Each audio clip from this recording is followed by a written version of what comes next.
he would like to be of help. I said, before you help me, I want to end your war. So we had a good talk. I've known him a long time. I think he was ready to make a deal a while. রাশিয়ার president Vladimir Putin ইরানের uranium মজুত সংক্রান্ত সংকট নিরসনে যুক্তরাষ্ট্রের সহায়তা করতে চান। বুধবার ওভাল অফিসে CNN-এর কেইটলান কলিন্সকে দেওয়া এক সাক্ষাৎকারে মার্কিন প্রেসিডেন্ট ডোনাল্ড ট্রাম্প কথা বলেন।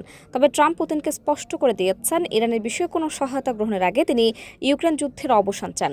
ট্রাম্পের এই মন্তব্য মধ্যপ্রাচ্য ও ইউরোপ দুই অঞ্চলের যুদ্ধ পরিস্থিতির কূটনৈতিক মোড়কে এক সুতোয় গেঁথে দিয়েছে।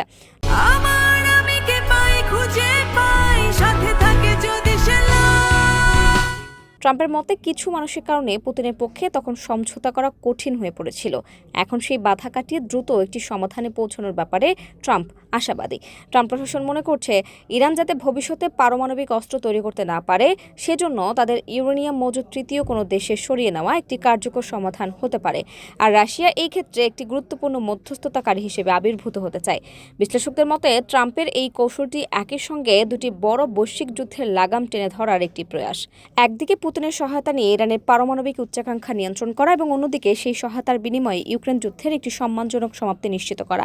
যদিও ইউক্রেন যুদ্ধের অবসান নিয়ে ট্রাম্পের পরিকল্পনা সম্পর্কে বিস্তারিত কিছু জানা যায়নি, তবে পুতিনের সঙ্গে তার এই কথোপকথন আন্তর্জাতিক রাজনীতিতে নতুন সমীকরণের ইঙ্গিত দিচ্ছে। পহেলা মের সময়সীমার আগে ট্রাম্পের এই কূটনৈতিক তৎপরতা ইরান ও ইউক্রেন উভয় সীমান্তের উত্তেজনা প্রশমনে কতটা কার্যকর হয় সেদিকেই এখন তাকিয়ে আছে বিশ্ববাসী। Some people made it difficult for him to make a deal, but we talk more about Ukraine.